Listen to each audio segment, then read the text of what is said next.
இப்போ பார்த்தீங்கன்னா நம்ம முட்டைக்கோஸ் ரேக்குக்கு வந்துட்டோம். இந்த ரேக் பார்த்தீங்கன்னா ஓரளவுக்கு அருமையாக இருக்குது.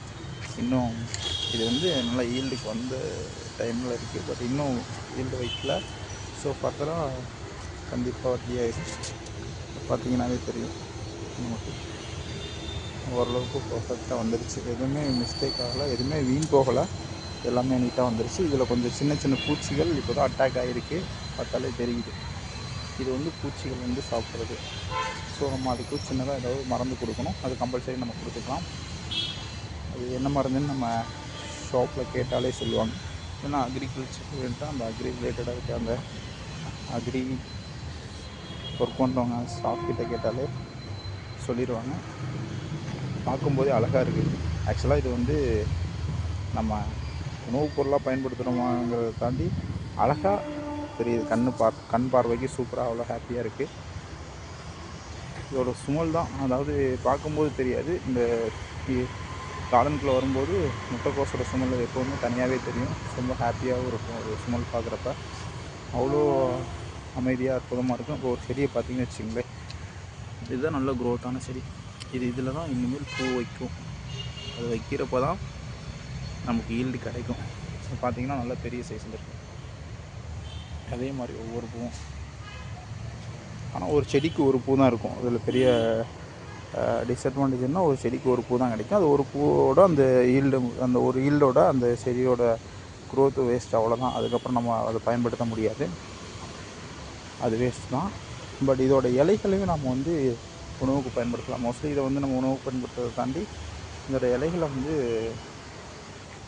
கால்நடைக்கு பயன்படுத்தலாம். கால்நடை உணவாக எடுத்துக்கும். ஸோ நம்ம அதுக்கான நம்ம உணவுப் பொருட்களை எடுத்துகிட்டு மீதி வேஸ்டேஜ் வந்து நம்ம கால்நடைக்கு பயன்படுத்தலாம். ஸோ அவ்வளோ அற்புதமாக இருக்கும், அவ்வளோ அருமையாக இருக்கும். இது பார்த்திங்கன்னா தெரியும். எல்லாமே இந்த சைஸ் இந்த டைம் வந்து எல்லா பூக்களுமே வந்து பார்த்திங்கன்னா கொஞ்சம் நம்ம அந்த குப்பையெல்லாம் போட்டதுனால ஓரளவுக்கு நல்லா எல்லாமே க்ரோத்தாக இருக்குது. ஆனால் எந்த டைமும் இவ்வளோ பெரிய க்ரோத் இருந்ததில்லை. பட் இந்த டைம் நம்ம குப்பை போட்டதுனால அதிக க்ரோத் இருக்குது.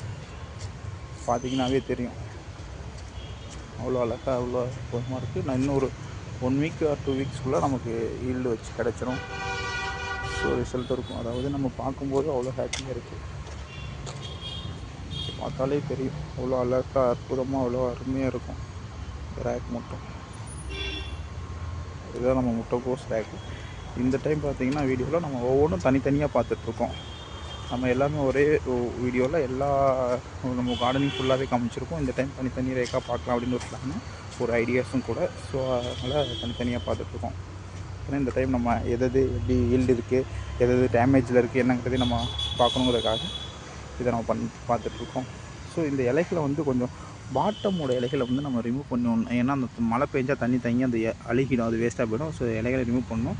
நம்ம ஈல்டு வச்சதுக்கப்புறம் அந்த இலைகளை ரிமூவ் பண்ணணும் அப்படின்னு பிளானில் இருக்கும்.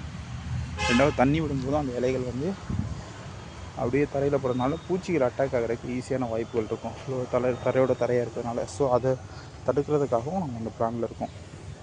அது இந்த டைம் பண்ணலை, இன்னும் 2 or 3 days இல்லை இந்த வீக்குள்ளே நம்ம அதை பண்ணி தான் ஆகணும். அது பண்ணிடலாம். ஸோ அதை பண்ணோன்னா இன்னும் நல்லாயிருக்கும், பார்க்குறதுக்கு இன்னும் அழகாக இருக்கும். ஸோ அடுத்த ஈல்டை நெக்ஸ்ட் வீடியோவில் நம்ம பார்க்கலாம்.